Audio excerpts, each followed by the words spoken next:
Acompañen entonces a la carta de Pablo a los romanos. Vamos a comenzar ahí. No es el único pasaje que vamos a ver el día de hoy, pero quiero comenzar allí. Romanos capítulo 12, un pasaje conocido, al menos los primeros dos versículos de este capítulo de Romanos 12 es muy conocido por la mayoría de todos los creyentes y te recomiendo, si tú no lo identificas o si no te lo sabes de memoria, te recomiendo que te lo aprendas de memoria. Ajá. Los versículos más conocidos de este pasaje que vamos a leer son los primeros dos versículos, los que vienen enseguida no tanto. Pero quiero que leamos el día de hoy a partir del versículo 1 y hasta el versículo 5. Originalmente era mi intención que leyéramos y viéramos más adelante más versículos, pero no me iba a dar el tiempo, entonces al final decidí nada más quedarme con los primeros 5 versículos. Ajá. Y vamos a ver entonces, dice la palabra de Dios, Romanos capítulo 12, versículo 1. Por lo tanto, amados hermanos, les ruego que entreguen su cuerpo a Dios por todo lo que Él ha hecho a favor de ustedes. Que sea un sacrificio vivo y santo, la clase de sacrificio que a Él le agrada.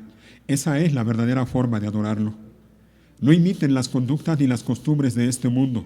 Más bien, dejen que Dios los transforme en personas nuevas al cambiarles la manera de pensar. Entonces aprenderán a conocer la voluntad de Dios para ustedes, la cual es buena, agradable y perfecta. Basado en el privilegio y la autoridad que Dios me ha dado, le advierto a cada uno de ustedes lo siguiente. Ninguno se crea mejor de lo que realmente es. Sean realistas al evaluarse a ustedes mismos. Háganlo según la medida de fe que Dios les haya dado. Así como nuestro cuerpo tiene muchas partes y cada parte tiene una función específica, el cuerpo de Cristo también. Nosotros somos las diversas partes de un solo cuerpo y nos pertenecemos unos a otros. Hasta ahí nada más. Lo que quiero que veamos el día de hoy tiene que ver con parte del material del cuadernillo de membresía, ese material de apoyo para la membresía que ya la mayoría de ustedes tienen. Si lo han leído, si lo han hojeado por lo menos, se habrán dado cuenta que una de las clases de membresía que tenemos aquí en la iglesia tiene que ver con este tema que vamos a ver el día de hoy. Ajá. Y ahorita van a ver de qué se trata. ¿Ok? Bueno, el Nuevo Testamento, para quienes hemos leído la Biblia, se darán fácilmente cuenta de que la palabra de Dios, sobre todo en el Nuevo Testamento, enseña claramente que todo verdadero cristiano es parte del cuerpo de Cristo, la iglesia. Ajá. Todo verdadero cristiano es parte del cuerpo de Cristo.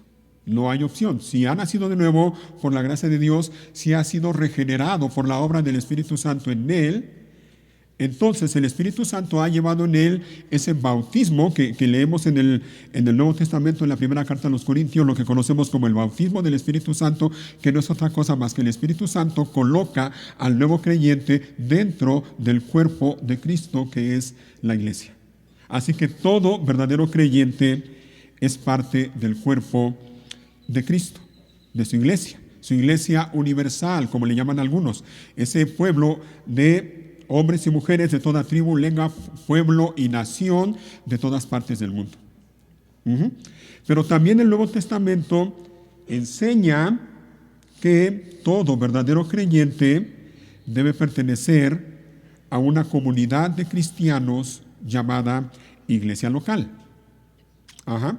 Todo verdadero creyente ha de pertenecer o debe ser parte o debe ser miembro de una comunidad de cristianos específica, en un lugar específico, con su liderazgo específico, con sus miembros específicos, llamada iglesia local. Y también el Nuevo Testamento enseña algo que para muchos a veces pasa desapercibido o muchos pareciera que no lo entienden o no lo quieren entender, pero es esto. Dios, hermanos, Dios no ha diseñado la vida del cristiano dentro de la iglesia local para que el cristiano sea un mero espectador. Ese no es el diseño de Dios para el creyente. No lo es. Repito, Dios no ha diseñado la vida del cristiano dentro de la iglesia local para que el cristiano sea un mero espectador. Ese no es el plan de Dios. Ese no es el diseño de Dios para la iglesia. Lo que el Nuevo Testamento enseña es que cada creyente sí forma parte de una comunidad de creyentes, de una iglesia local, pero dentro de esa comunidad de creyentes, ese cristiano es un miembro activo en su comunidad, en su iglesia. No es solamente un espectador, sino que es alguien activo, que pone en funcionamiento dentro de la iglesia, pone los dones, el don o los dones con los cuales Dios lo ha dotado para edificación de la iglesia y al final para la gloria de Dios. Así que, hermanos, no se trata de que estemos nada más como espectadores. Se trata de que hagamos algo para la gloria de Dios. Y, por último, en esta parte, también el Nuevo Testamento enseña que Dios ha dotado a su pueblo, a los que son suyos, los ha dotado con capacidades que Él reparte por medio del Espíritu Santo, que el Nuevo Testamento llama dones, para edificación, para el servicio de la iglesia local a la que pertenece. Por ejemplo, miren, no lo leímos, pero aquí en Romanos 12, versículo 6, dice, Dios en su gracia nos ha dado, ¿qué cosa? Dones diferentes. ¿Para qué? Para hacer bien determinadas cosas. Ahora, hay otro versículo que también muchos lo saben de memoria, Primera de Pedro 4:10. La nueva, bueno, ahorita lo voy a leer en la Nueva Traducción Viviente, pero la Reina Valera dice, cada uno, según el don que ha recibido, ministrelo a los otros como buenos administradores de la multiforme gracia de Dios. ¿Se fijan? Dios capacita a su pueblo, Dios capacita a los suyos para que no sean meros espectadores dentro de la iglesia, sino que hagan algo, que pongan en funcionamiento sus dones que Dios les ha dado para edificación de la iglesia y para la gloria de Dios. Mira cómo lo dice este versículo en la Nueva Traducción Viviente, en la que estamos usando. Dice así, Dios de su gran variedad de dones espirituales les ha dado un don, oigan, les ha dado un don a cada uno de ustedes. Y mira cómo dice enseguida, úsenlos bien, ¿para qué? Para servirse los unos a los otros. Úsalos. No se trata de que los creyentes verdaderos estén en la iglesia únicamente como meros espectadores. No se trata de eso. Somos llamados a servir a Dios en la medida en que servimos a nuestra iglesia local.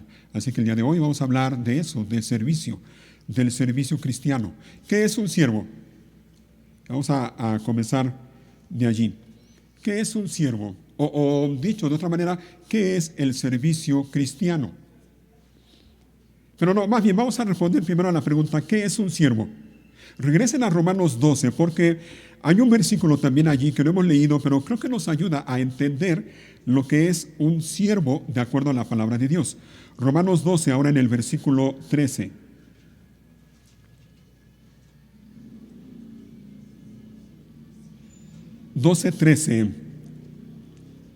Miren cómo dice, estén listos para ayudar a los hijos de Dios cuando pasen necesidad.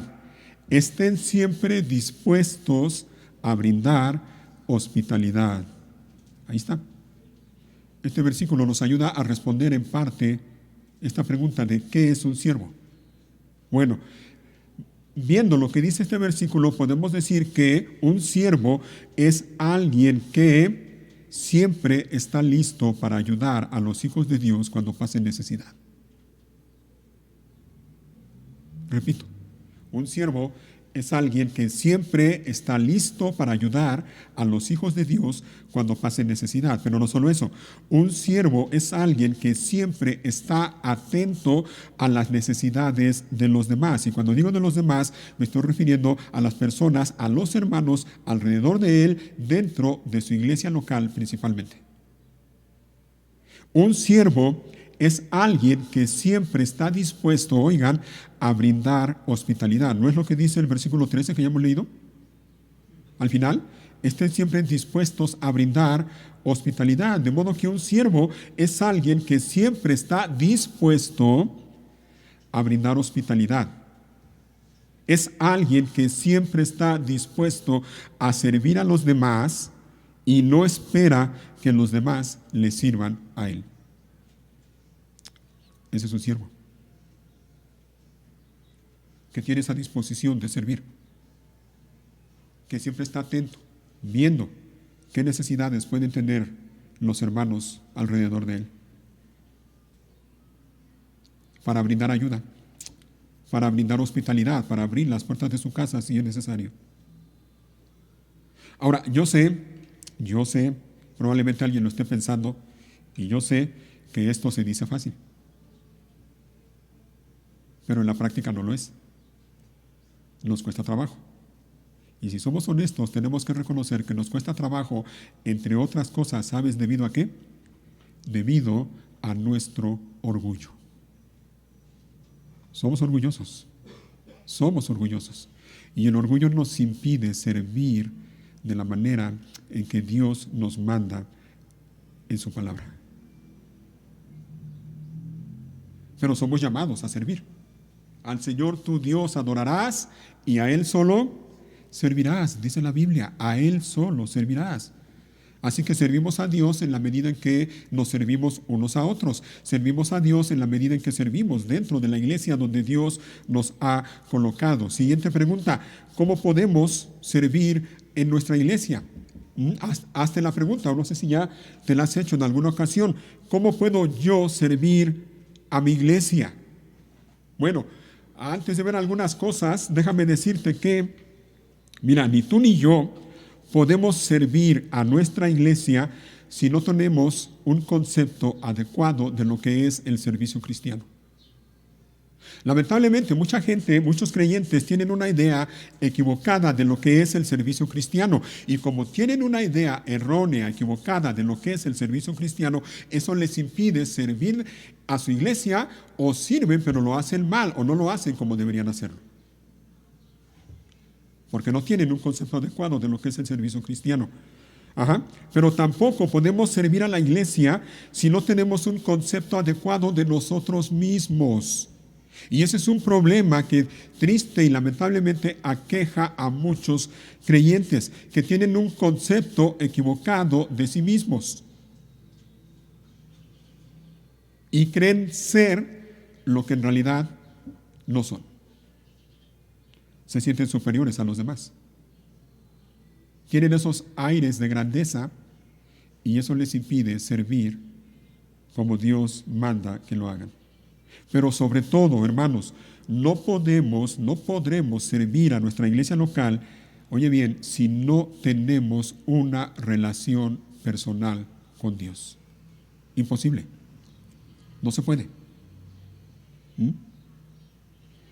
Así que vamos a ver algunas cosas en cuanto al servicio cristiano.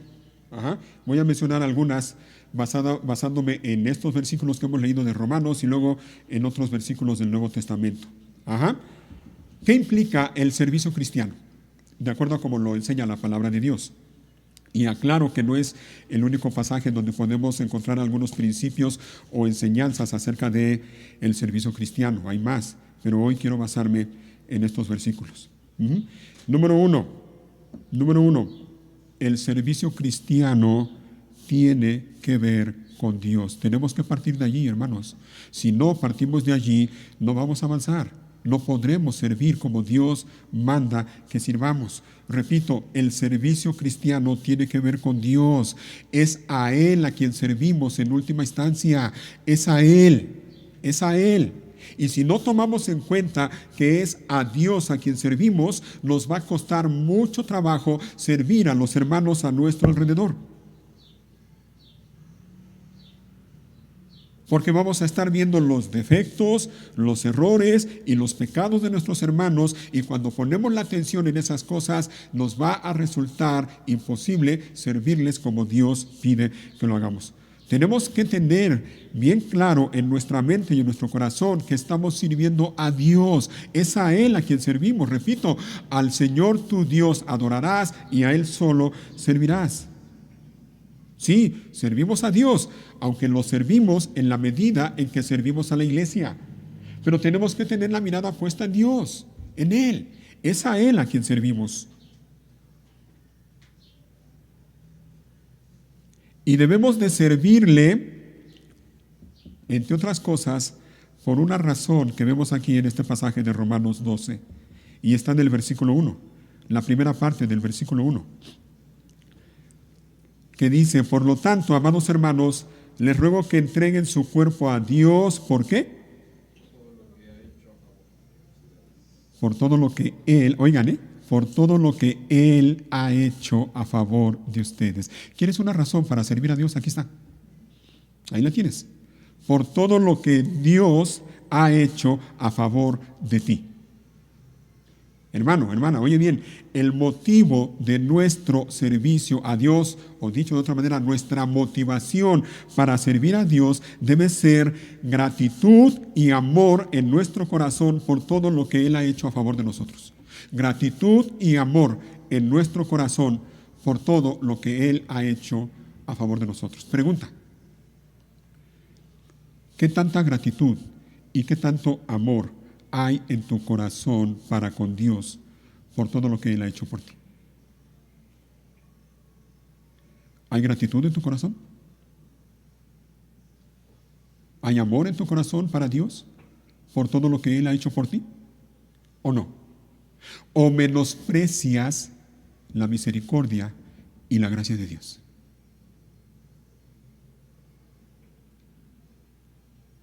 Aquí está una razón para servir a Dios y hacerlo de corazón, con un corazón lleno de gratitud y de amor por todo lo que Él ha hecho a favor de nosotros. ¿Qué ha hecho a favor de nosotros? Bueno, a mí me encanta un pasaje, y yo sé que lo repetimos frecuentemente aquí desde este púlpito y lo quiero repetir una vez más, pero a mí me encanta un pasaje que nos recuerda lo que debemos hacer y lo que Dios ha hecho por nosotros, lo que Él ha hecho y hace por nosotros. Salmo 103, ¿lo recuerdan? Bendice, alma mía, al Señor, y bendiga todo mi ser su santo nombre. Bendice, alma mía, al Señor, y no olvides ninguno de sus beneficios. ¿Cuáles beneficios? Número 1, Él es el que perdona todas tus iniquidades, todos tus pecados. Ahí está. Ahí está. ¿Qué ha hecho Dios por ti? Aquí tienes. Él es el que perdona todos tus pecados. Él es el que sana todas tus dolencias. Él es el que rescata del hoyo tu vida. Él es el que te corona de favores y misericordias. Él es el que sacia de bien tu boca, de modo que te rejuvenezcas como el águila. ¿No son estas razones suficientes para vivir cada día con un corazón lleno de gratitud y amor delante de Dios? Y con ese corazón lleno de gratitud y amor delante de Dios por todo lo que Él ha hecho a favor de nosotros, ¿servirle a Él de corazón? Sin duda que sí. El servicio, hermanos, tiene que ver con Dios. No tiene que ver con nosotros, ni tiene que ver en última instancia con las personas a nuestro alrededor. En última instancia tiene que ver con Dios. Es a Él a quien servimos. Y si tú has nacido de nuevo por la gracia de Dios, si tú ahora estás en Cristo Jesús y has sido reconciliado con Dios por medio de Cristo, tú tienes estas razones para vivir cada día agradecido con Dios y servirle de todo corazón.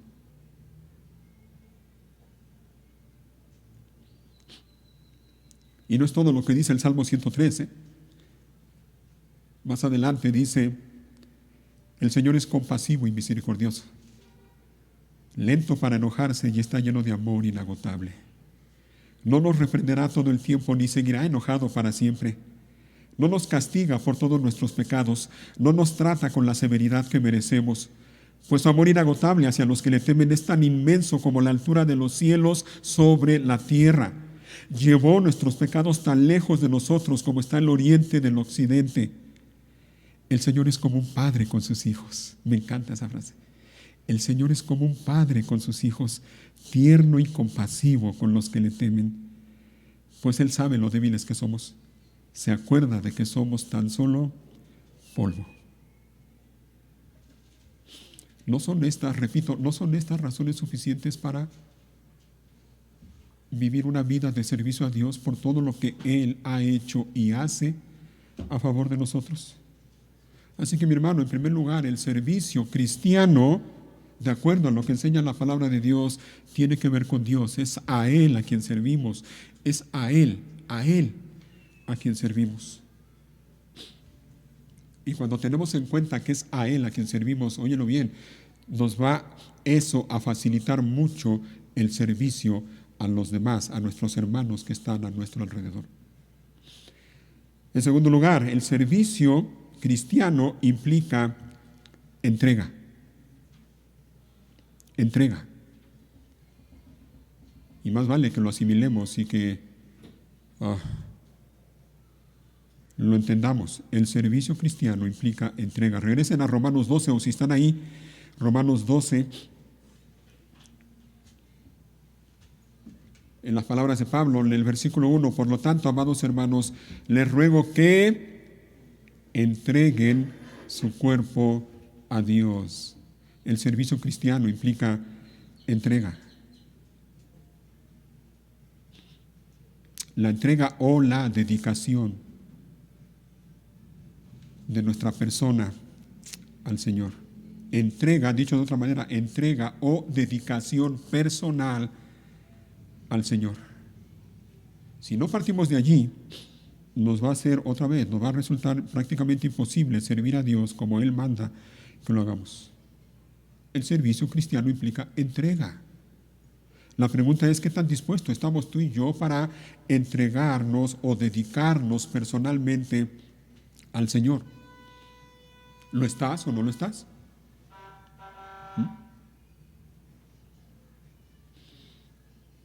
Hace unas semanas, no sé si lo recuerdan, yo me estaba acordando de esto en la semana, veíamos el ejemplo, hablando de dar, veíamos el ejemplo de las iglesias de Macedonia, como en su profunda pobreza y en sus aflicciones, dice el pasaje en 2 Corintios, que dieron más de lo que podían dar. ¿Y recuerdas lo que dice el apóstol Pablo de ellos?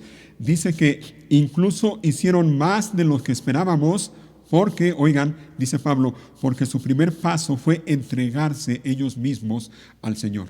Lo primero que hicieron fue entregarse ellos mismos al Señor. Cuando una persona se dedica al Señor o dedica su vida en servicio al Señor, esa persona es una persona que va a dar, que se va a entregar también a los demás. Y comentábamos en esa ocasión que la pobreza o las aflicciones no son impedimento para dar. Y cuando una persona, cuando un hijo de Dios no tenga recursos materiales o económicos para dar, esa persona se entrega a sí mismo, por amor a Dios y por amor a sus hermanos en Cristo.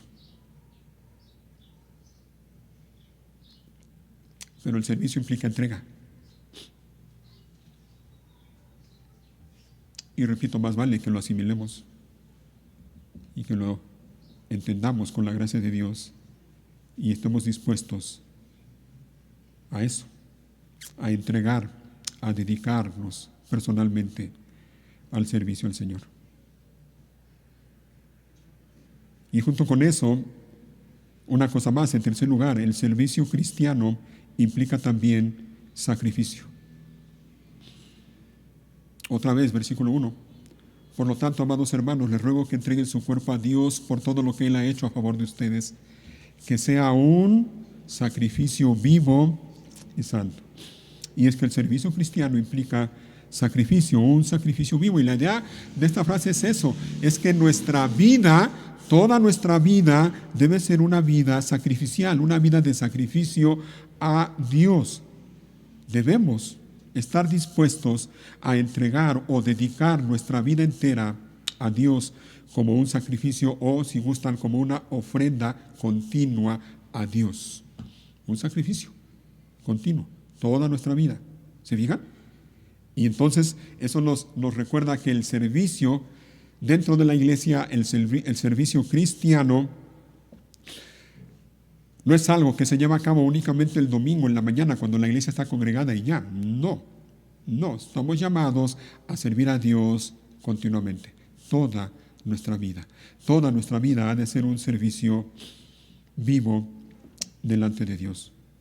Un sacrificio vivo delante de Dios. Pero no nada más dice vivo, también dice santo. que sea la clase de sacrificio vivo y santo. Un sacrificio vivo y santo. Y esto nos recuerda, nos enseña algo también, que el servicio cristiano también implica santidad. Y yo estaba pensando, ¿cuántos de nosotros tenemos en cuenta esto? Que el servicio cristiano implica también santidad. ¿Te has puesto a pensar en eso? ¿Te has puesto a meditar en eso? El servicio cristiano, el servicio que agrada a Dios, implica santidad. Santidad de parte tuya. ¿Ah? Miren, a su vez, hermanos, santidad implica, y creo que esto ustedes lo saben, pero de todos modos lo voy a mencionar, a la vez, santidad implica, lo que ya sabemos, ¿no? De esa palabra, santidad, implica separación. Si hemos de ser santos, y de hecho estamos llamados a ser santos, ese es el mandamiento de Dios para nosotros, sean santos porque yo soy santo, dice el Señor. Si vamos a ser santos, eso implica separación, separarnos de lo que es pecado, separarnos de lo que Dios aborrece, separarnos de las cosas que son pecaminosas. Y el pasaje habla de esto, el pasaje que estamos viendo. Versículo 2. No imiten las conductas, ni las costumbres de este mundo. Si hemos de vivir una vida de santidad, debemos de separarnos, de apartarnos del mundo y no conformarnos, como lo dice la Reina Valera, o no imitar las conductas o las costumbres de este mundo. Y tenemos que ser cuidado, hermanos. ¿Recuerdan lo que veíamos la semana pasada con el ejemplo, esa exhortación que nos hace el Señor Jesús cuando dice, recuerden lo que le pasó a la mujer de Lot? ¿Lo recuerdan? ¿Ah? Si te aferras a tu vida, la vas a perder. Cuidémonos de esas atracciones que el mundo nos ofrece y a veces son tan fuertes que nos atraen y nos vamos tras de ellas. Cuidado. Repito, si hemos de caminar en santidad, debemos de pensar en separación de las cosas del mundo. Separación del mundo. Pero santidad también implica cambio, transformación. Un cambio, una transformación que Dios lleva, y solo Dios lo puede hacer, solo Dios lleva a cabo en el corazón del creyente. Y lo dice también en el versículo 2. No imiten las conductas ni las costumbres de este mundo. Más bien, oigan, dejen, ¿qué cosa? Que Dios los transforme en personas nuevas al cambiarles la manera de pensar. ¿Te fijas? Santidad implica cambio, transformación. Repito, es un cambio que Dios lleva a cabo, que solo Él puede hacer, pero el creyente debe buscar intencionalmente ese cambio, esa transformación, o dicho de otra manera, el creyente debe buscar intencionalmente ese andar en santidad que implica separación e implica cambio. No podemos andar en santidad si no hay un cambio en nosotros. No podemos andar en santidad si no somos transformados. Y no podemos ser cambiados o transformados si no tenemos una relación personal con Dios y si no nos alimentamos de su palabra. Imposible. Imposible, lo repito, y déjenme hacer énfasis en esto. Si no tienes una relación personal con Dios cada día y no te alimentas de la palabra de Dios cada día, imposible que en ti haya un cambio. No puede ser. Y es por eso que hay muchos hombres y mujeres en iglesias como esta que pasan años y años y años y su vida sigue igual. No cambian. No se ve un cambio en ellos. Porque descuidan lo más importante, descuidan su tiempo de comunión con Dios y descuidan su tiempo de meditación en la palabra de Dios.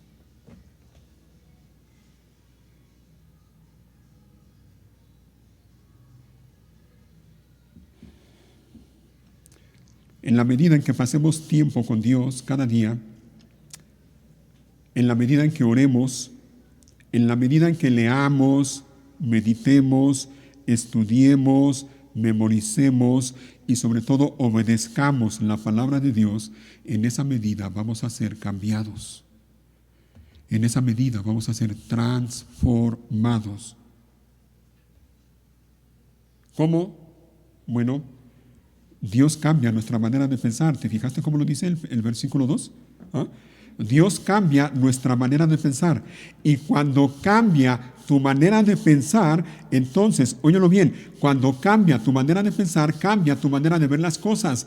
Cuando cambia tu manera de pensar, cambia tu manera de vivir, cambia tu conducta, cambian tus actitudes, cambia tu comportamiento.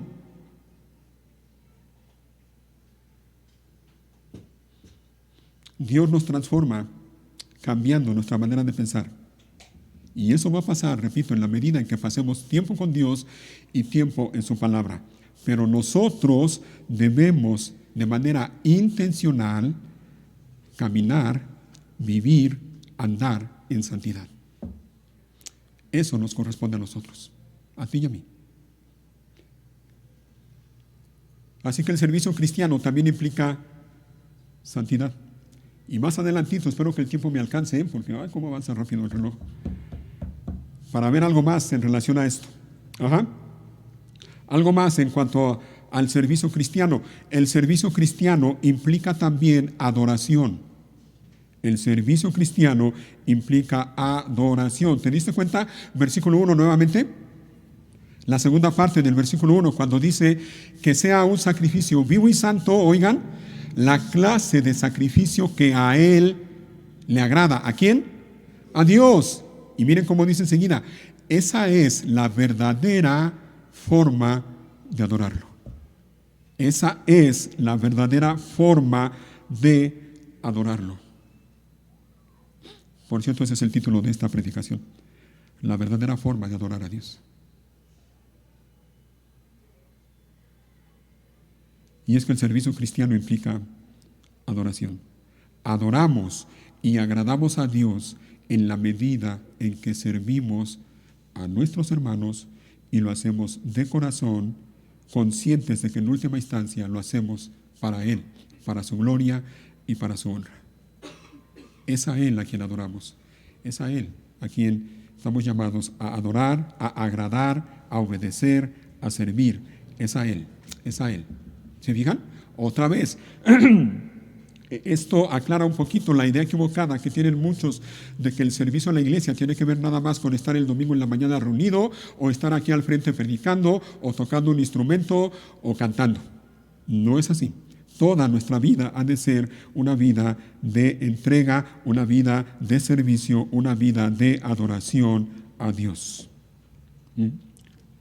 Una cosa más, el servicio cristiano implica también humildad. Humildad, ¿te has puesto a pensar también en eso? Que el servicio cristiano, como Dios lo demanda, implica humildad de tu parte y de mi parte.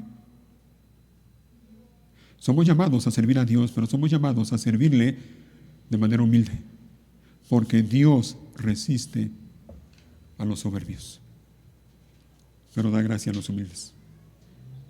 Versículo 3, aquí en Romanos 12. Basado en el privilegio y la autoridad que Dios me ha dado, le advierto a cada uno de ustedes lo siguiente: ninguno se crea mejor de lo que realmente es. Sean realistas al evaluarse a ustedes mismos. Háganlo según la medida de fe que Dios les haya dado. ¿Sabes cuál es el mayor obstáculo para el servicio cristiano? Una palabra: orgullo. Orgullo. Sinónimos de orgullo: altivez, soberbia, engreimiento.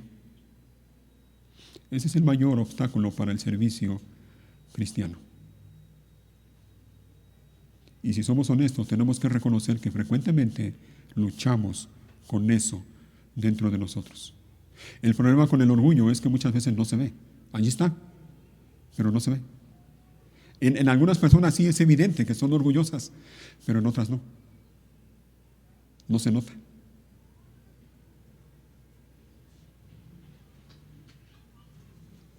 nuestro orgullo, nuestros aires de grandeza, creer que somos lo que en realidad no somos, creernos superiores a los demás, o al mismo tiempo creer que los demás están por debajo de nosotros.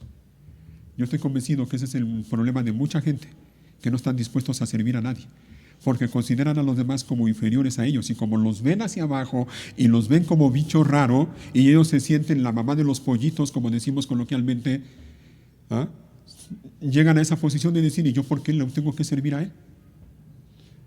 Tendrá que ser al revés, que él me sirva a mí, pero no yo a él.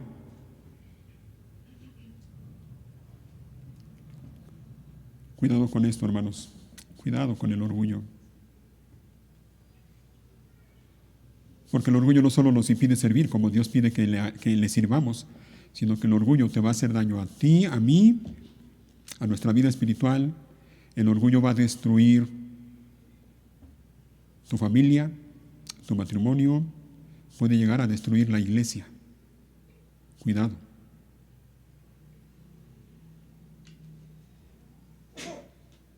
Pero sobre todo, aparte de lo que ya mencioné, y aquí vamos ya entrando en lo que realmente tenemos que poner atención en cuanto al servicio. Aparte, no estoy diciendo que lo demás no es importante, sino esto también, porque lamentablemente se pasa por alto frecuentemente. El servicio cristiano implica una palabra, y esa palabra es carácter. Carácter. Son muchas las personas que quieren servir, y lo digo entre comillas, servir, pero por razones o por motivos equivocados. Son muchas las personas que, por ejemplo, quieren servir porque quieren ser el centro de atención, porque les gusta ser el centro de atención. Son muchas las personas que cuando no sirven o no se les da la oportunidad de servir, se molestan, se enojan, se sienten rechazados, se sienten sin utilidad y se sienten sin valor. Y eso es porque en realidad quieren servir, pero quieren hacerlo por una motivación equivocada, incorrecta. Debemos servir, sí, estamos llamados a servir, pero debemos hacerlo por las razones y por las motivaciones y por los deseos correctos. Cuando no lo hacemos con razones o motivaciones o deseos correctos, ese servicio en realidad no es servicio. Ni agrada a Dios, ni adora a Dios, ni será de beneficio para nadie, porque se está llevando a cabo por motivaciones o razones o deseos no correctos. Hay algunos ejemplos en la Biblia, ¿recuerdan? En el libro de Hechos, si quieren verlo rapidito, hablando de los primeros creyentes allá en Jerusalén, la primera iglesia allá en Jerusalén, ¿recuerdan cómo creció la iglesia grandemente en número en los primeros días? En el capítulo 4 de Hechos capítulo 4, versículo 34,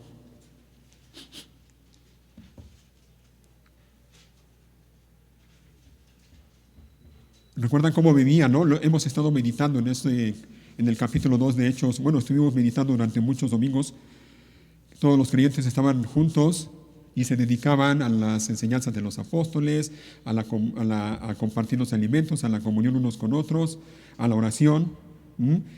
Y este pasaje también habla de esos mismos creyentes, capítulo 4, versículo 34, que dice así: no había necesitados entre ellos, porque los que tenían terrenos o casas los vendían y llevaban el dinero a los apóstoles para que ellos lo dieran a los que pasaban necesidad.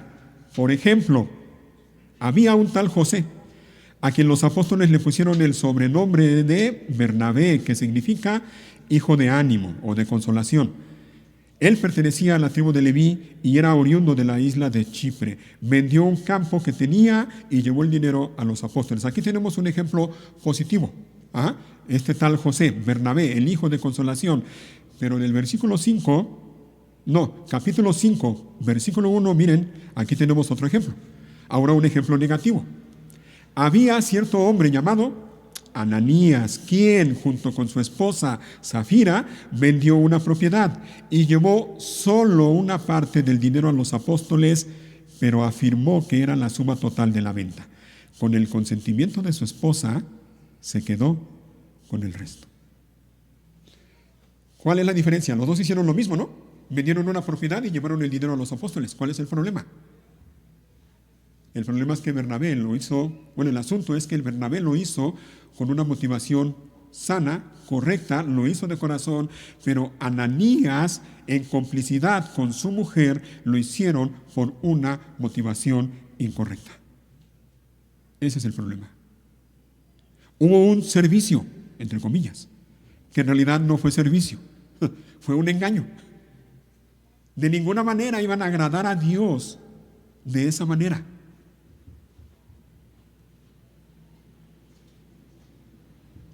Trataron de engañar al Espíritu Santo. Y eso no es posible. Oye bien, hermano, hermana, no podemos engañar a Dios, ¿no? Tenemos que tener en mente, en nuestro corazón, esas palabras del apóstol Pablo, cuando dice, no os engañéis, Dios no puede ser burlado, pues todo lo que el hombre sembrare, eso también segará. No podemos engañar a Dios. Y delante de las personas o delante de la congregación podemos aparentar que estamos sirviendo por una motivación correcta, pero Dios ve nuestro corazón. Y a Él no lo podemos engañar, de ninguna manera. Esto es serio, ¿eh? Cuidado con esto. El servicio cristiano tiene que ver con carácter. Carácter. Ya que estamos en Hechos, miren, avancen, denle vuelta a la página en el capítulo 6. ¿Recuerdan aquella situación que se dio allá en la iglesia de Jerusalén? Cuando los griegos, los creyentes griegos, se quejaron de que sus viudas eran desatendidas en la distribución diaria. Llevaron el asunto a los apóstoles convocaron una reunión de la iglesia y le dijeron a la iglesia que la iglesia escogiera a 7 hombres, 7 varones, pero no cualquier gente, no cualquier persona. Capítulo 6, versículo 3, le dicen los apóstoles a la iglesia, por lo tanto, hermanos, escojan a 7 hombres que sean muy respetados, oigan, que sean muy respetados, que estén llenos del Espíritu Santo y de sabiduría. A ellos les daremos esa responsabilidad. ¿Qué responsabilidad les iban a dar? ¿Recuerdan? Servir a las mesas. Oye bien, algo tan simple, tan sencillo, tan común como servir a las mesas requería de estos requisitos. Hombres, número 1, que fueran muy respetados. Número 2, que estuvieran llenos del Espíritu Santo. Y número 3, que estuvieran llenos de sabiduría. Porque el servicio cristiano, óiganlo bien, no se le puede dar a cualquier persona dentro de la iglesia. Si la persona no tiene un carácter maduro, un carácter firme, no va a servir como Dios espera que lo haga. Y lejos de ser beneficio para la iglesia, va a ser perjudicial para la iglesia. El servicio cristiano implica carácter, hermanos. Y esto lo vemos no nada más en el Nuevo Testamento, lo vemos desde el Antiguo Testamento. ¿Recuerdan aquella historia del pueblo de Israel cuando estaban en el desierto? Y dice el pasaje allá en Éxodo que el pueblo venía a Moisés desde la mañana hasta la tarde y Moisés estaba allí atendiendo a todo el pueblo. No me imagino lo cansado que sería para él. Y en una de esas lo ve su suegro, Yetro. Y le llama, yo me imagino que lo llamó, a ver Moisés, ven para acá, ¿qué estás haciendo? ¿Qué estás haciendo? Conocemos la historia, ¿no? Y el consejo sabio que le dio este hombre a Moisés. Le dice, elige de entre todo el pueblo a algunos hombres, oigan, algunos hombres con capacidad, es decir, hombres capaces y honestidad, temerosos de Dios y que odien el soborno. ¿Te fijas? los requisitos que debían cumplir: hombres capaces, hombres honestos, temerosos de Dios y que odien el soborno. Y le dice entonces Yetro a Moisés: nombra los jefes de grupos de 1000, de 100, de 50 y de 10 personas, y tú atiende los casos más importantes. ¿Se fijan? El servicio tiene que ver con carácter. No cualquier persona está capacitada ni tiene el carácter para servir.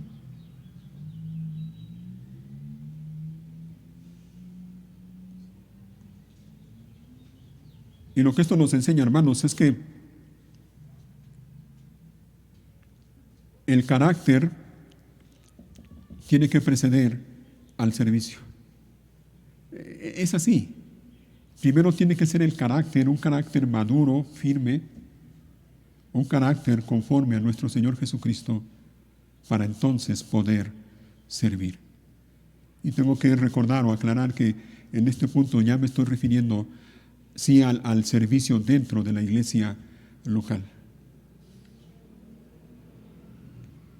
Ese es el orden, hermanos.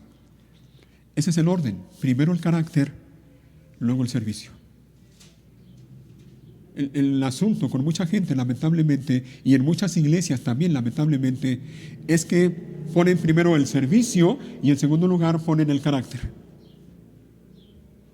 Se fijan en lo carismático que es la persona, en lo que se va a hacer, las cosas buenas que tiene, pero no se fijan en el carácter.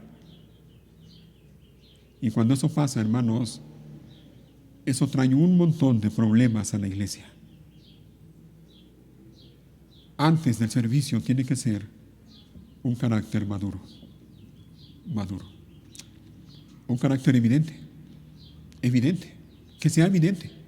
¿Cómo sabría Moisés que aquellos hombres que él tenía que elegir serían los adecuados para darles esa responsabilidad que les iba a dar? ¿Cómo sabía? Porque ya los conocía. Porque la vida de esos hombres evidenciaba esos rasgos o esos requisitos que su suegro le pidió que buscara en ellos. La vida de esos hombres evidenciaba que eran hombres capaces, que eran hombres honestos, que eran hombres temerosos de Dios y que odiaban el soborno. Y lo mismo con los 7 hombres que escogieron en la iglesia de Jerusalén para atender a las mesas. La iglesia los conocía, la iglesia veía esas cualidades en ellos, y como veían esas cualidades en ellos, porque eran evidentes, entonces los eligieron para ese servicio. Es así. Ese es el orden, esos son los pasos. Primero el carácter maduro y luego el servicio. Y hay un ejemplo que quiero que veamos en el Nuevo Testamento. Acompáñenme, por favor. El ejemplo de un siervo de Dios en el Nuevo Testamento, compañero del apóstol Pablo, que de hecho el apóstol Pablo lo llama en una de sus cartas mi verdadero hijo en la fe. ¿Saben a quién me refiero? Timoteo. Mi verdadero hijo en la fe le llama el apóstol Pablo. De Timoteo conocemos algunas cosas, y una de esas cosas quiero que las veamos, algunas cualidades en la vida de Timoteo, porque luego a veces yo me pregunto, bueno, ¿y qué? ¿Qué vería el apóstol Pablo en Timoteo para llamarlo, cuando lo vio, para llamarlo y llevarlo consigo para escogerlo como compañero de milicia?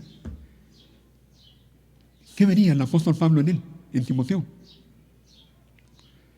¿Será que Timoteo era un hombre bien preparado, elocuente, que sabía mucho? Vamos a ver, miren, algunas características de Timoteo. El primer pasaje está en la primera carta de Timoteo, capítulo 4. Primera de Timoteo 4, versículo 12, en la primera parte.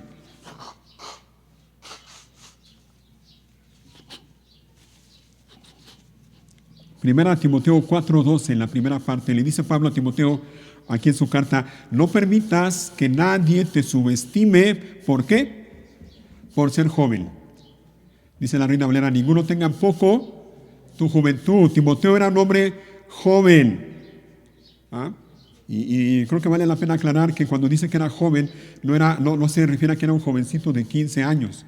¿Ah? En ese tiempo, en tiempos del apóstol Pablo, una persona de entre 30 y 40 años era considerada joven. Así que más o menos, probablemente Timoteo estaba en esa edad. Sí. Yo ya no alcanzo ese rango, pero bueno. Timoteo era un hombre joven. Al menos cuando Pablo lo halló, lo vio y se fijó en él y lo llamó para que lo acompañara en sus misiones, Timoteo era un hombre joven. Joven. Otra cosa más. Segunda carta a Timoteo. Segunda de Timoteo, capítulo 1, versículo 5. 1:5. Le dice Pablo a Timoteo: me acuerdo de tu fe sincera, pues tienes la misma fe de la que primero estuvieron llenas tu abuela Loida y tu madre Eunice. Y sé que esa fe sigue firme en ti. Por esa razón, te recuerdo que avives el fuego del don espiritual que Dios te dio cuando te impuse mis manos. Pues Dios no nos ha dado un espíritu de temor y timidez, sino de poder, amor y autodisciplina. Así que, versículo 8, así que nunca te avergüences de contarles a otros acerca de nuestro Señor, ni te avergüences de mí, aun cuando estoy preso por Él. Hasta ahí nada más. Así que mira, Timoteo era un hombre joven, pero en estos versículos podemos ver que Timoteo era una persona tímida.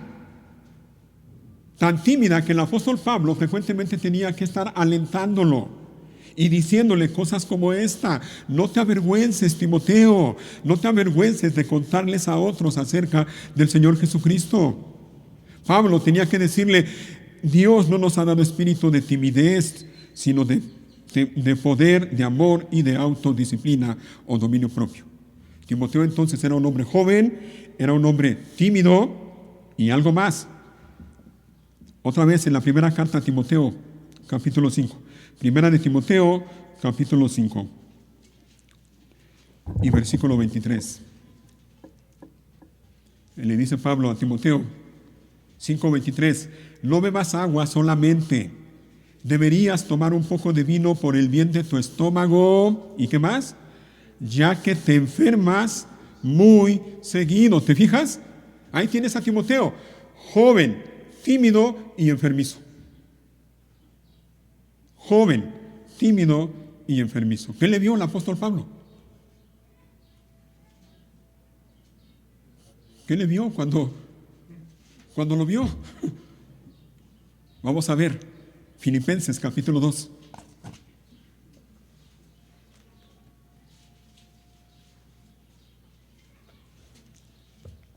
Filipenses 2, versículo 19. Mira cómo le habla el apóstol Pablo a los creyentes de Filipos en esta carta. Y mira lo que les dice, 2:19.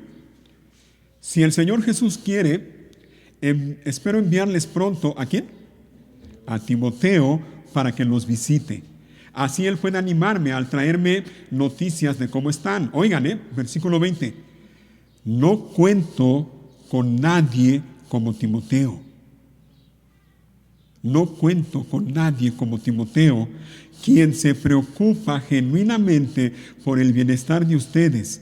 Todos los demás se ocupan de sí mismos y no de lo que es importante para Jesucristo. Ahí está. ¿Qué tenía Timoteo? ¿Una presencia imponente? No. ¿Era carismático? No lo creo. ¿Tenía elocuencia al hablar? No, de hecho era tímido. Pero Timoteo tenía una cosa, y esa cosa era carácter. Carácter que se manifestaba, entre otras cosas, por amor a los hermanos en Cristo. Timoteo tenía carácter, y eso es lo esencial para el servicio cristiano. Carácter. No cuento con nadie como él, dice Pablo.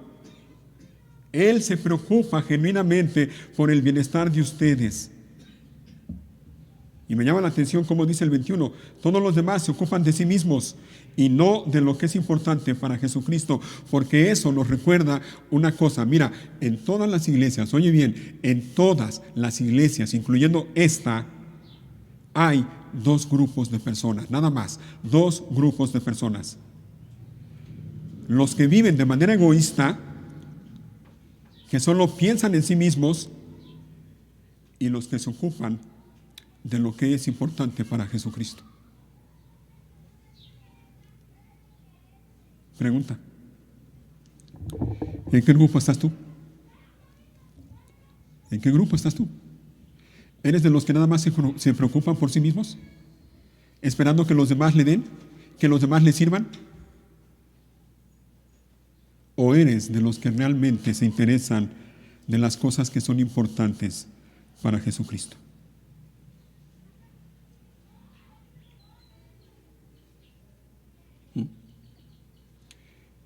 Y todavía no leo el versículo 22, porque Pablo continúa hablando de Timoteo. Versículo 22. Pero ustedes saben cómo Timoteo ha dado muestras de lo que sabe. ¿Sí dice así? ¿De lo que sabe? De lo que hace. De lo bonachón que es. De lo carismático que es. No. Ustedes saben que Timoteo ha dado muestras, óyelo, de lo que es. De lo que es. Carácter, hermanos. Carácter. Porque el servicio cristiano, y aquí voy a mencionar esas palabras del pastor Miguel Núñez, el servicio cristiano implica, antes de hacer, implica ser. Es más importante ser que hacer. Timoteo dice, da muestras de lo que es. Él era un hombre de carácter, un hombre capacitado por Dios para servir. Y el ejemplo de Timoteo, hermanos, nos recuerda algo, y lo quiero mencionar porque me temo que algunos pueden cometer el error que comete mucha gente y usan esto para no servir. Y es esto, hermanos.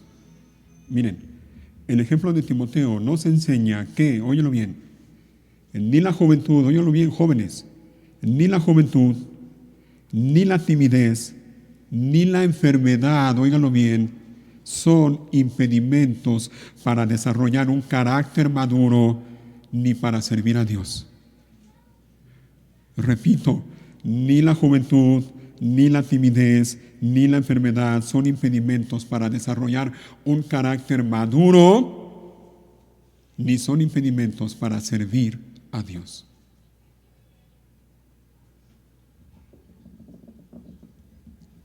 ¿Cuántos hombres y mujeres ponen como pretexto esto? Es que soy muy joven.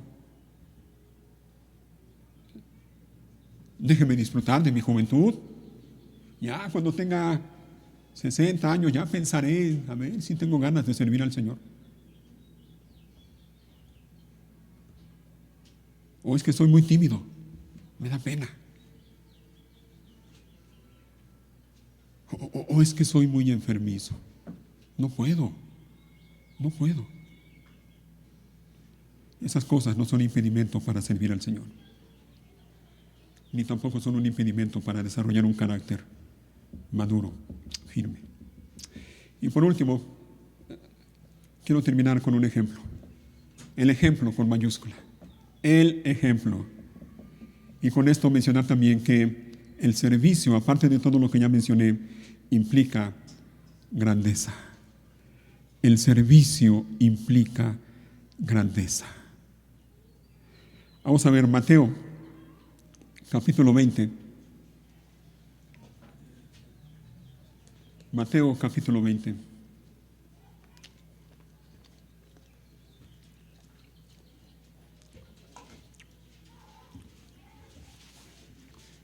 Y versículo 20, dice el pasaje: Entonces la madre de Santiago y Juan, hijos de Zebedeo, se acercó con sus hijos a Jesús. Se arrodilló respetuosamente para pedirle un favor. ¿Cuál es tu petición?, le preguntó Jesús. La mujer contestó: te pido, por favor, que permitas que en tu reino mis dos hijos se sienten en lugares de honor a tu lado, uno a la derecha y el otro a tu izquierda. Jesús le respondió: no saben lo que piden. ¿Acaso pueden beber de la copa amarga de sufrimiento que yo estoy a punto de beber? Claro que sí, contestaron ellos, podemos. Jesús les dijo, es cierto, beberán de mi copa amarga, pero no me corresponde a mí decir quién se sentará a mi derecha o a mi izquierda. Mi Padre preparó esos lugares para quienes Él ha escogido. Cuando los otros 10 discípulos oyeron lo que Santiago y Juan habían pedido, ¿qué pasó con ellos? Dice, se indignaron. 25.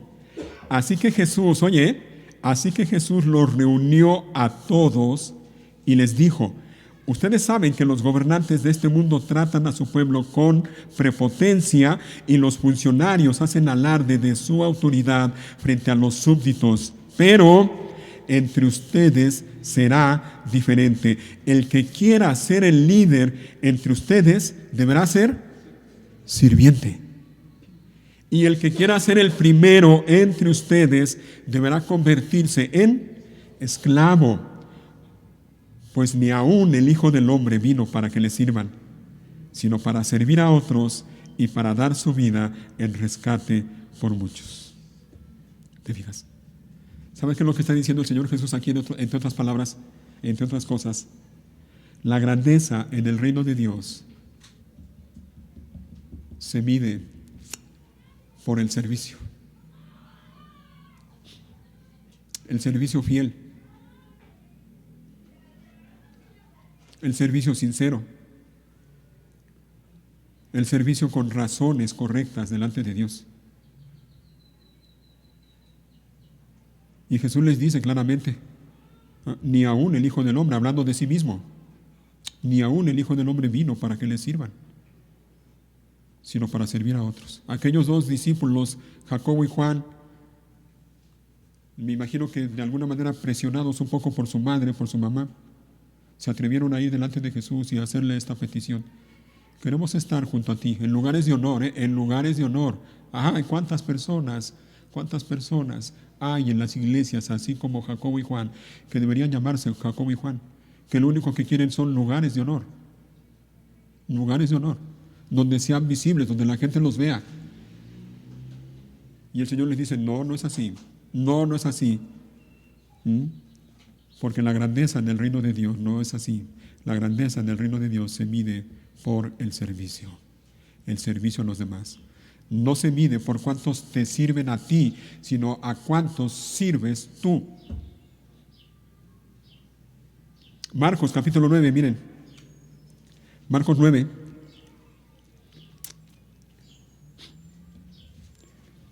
Y versículo 33. Marcos 9, 33. Después de llegar a Capernaum e instalarse en una casa, Jesús preguntó a sus discípulos qué venían conversando en el camino. Pero no le contestaron, ¿por qué dice? Porque venían discutiendo, ¿qué cosa? Sobre quién de ellos era el más importante, imagínate. Jesús les acababa de recordar o de anunciar que Él iba a sufrir, que lo iban a llevar a la cruz. Les acababa de hablar de su muerte y ellos estaban hablando de quién era el más importante. 35.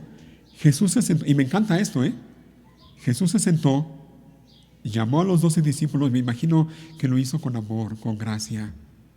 Se sentó, los llamó y les dijo, quien quiera ser el primero debe tomar, óyelo, el último lugar y ser el sirviente de todos los demás. He allí la verdadera grandeza. He allí la verdadera grandeza. Lo que a Dios le agrada.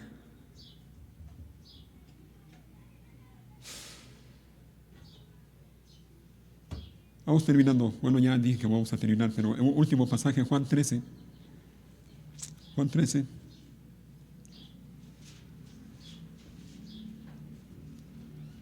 Y versículo 13. 13. Después de lavarle los pies, se puso otra vez el manto, se sentó y preguntó, ¿entienden lo que acabo de hacer? ¿Recuerdan esa escena? Allá en el aposento alto, cuando el Señor Jesús tomó un balde con agua, una toalla, y le lavó los pies a cada uno de sus apóstoles. Bueno, dice el 12, después de lavarle los pies, se puso otra vez en el manto, se sentó y preguntó, ¿entienden lo que acabo de hacer? Entonces ustedes me llaman maestro y señor, y tienen razón porque lo soy. Es lo que soy, dice. 14. Y dado que yo, su Señor y Maestro, les he lavado los pies, ustedes deben lavarse los pies unos a otros. Les di mi ejemplo para que lo sigan. Oigan, les di mi ejemplo para que lo sigan. Hagan lo mismo que yo he hecho con ustedes. Les digo la verdad. Los esclavos no son superiores a su amo, ni el mensajero es más importante que quien envía el mensaje. Ahora que saben estas cosas, Dios los bendecirá. ¿Por qué? Por hacerlas. Y por cierto, aquí hay algo más con respecto al servicio, y es esto: el servicio cristiano implica obediencia y por lo tanto implica bendición.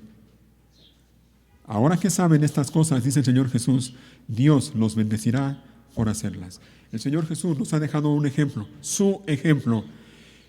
Y dice en el 15, les di mi ejemplo para que lo sigan. Sigue el ejemplo de Jesús. Síguelo, eso es lo que estamos llamados a hacer, a seguir el ejemplo de nuestro bendito, glorioso Señor y Salvador Cristo Jesús.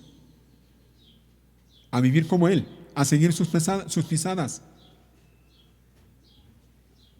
A buscar tener un carácter como el de Él. Así que mi hermano, mi hermana, para ti que estás aquí, otra vez vengo con la pregunta de siempre. ¿Qué de ti?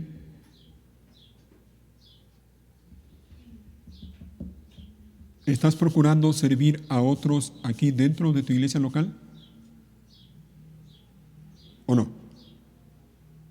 Aunque no te puedan devolver el favor, porque a veces somos mañosos y nada más le hacemos el favor a quien sabemos que nos va a devolver el favor. ¿Estás dispuesto a servir a otros aquí en la iglesia o no? ¿Estás atento a las necesidades de los demás o no? ¿O estás demasiado concentrado en tus propias necesidades? ¿Estás dispuesto a bajarte de tu trono, a bajarte de esa posición o ese lugar alto en el que crees que estás, que te hace pensar que eres mejor o superior que los demás?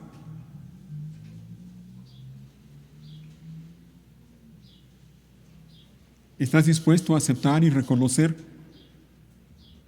que no eres lo que tú crees que eres? ¿No eres lo que tú crees que eres? ¿No eres mejor que ninguno de los hermanos que están aquí? No lo eres.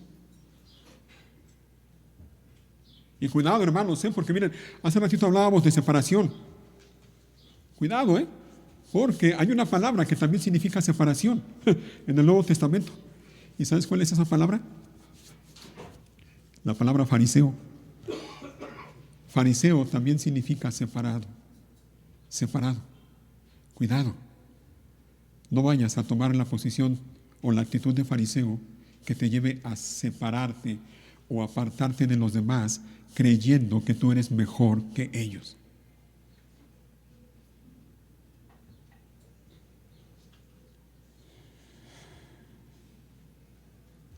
Tenemos el ejemplo de nuestro Señor Jesucristo. Síguelo, síguelo. Y sí, yo sé que no es fácil. Síguelo.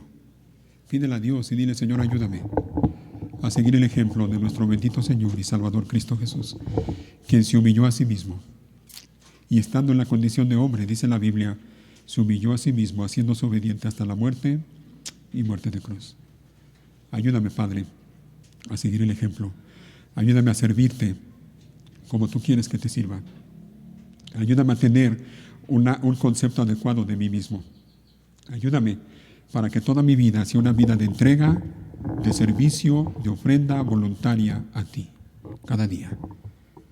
Consciente de que esa es la verdadera forma de agradarte o de adorarte.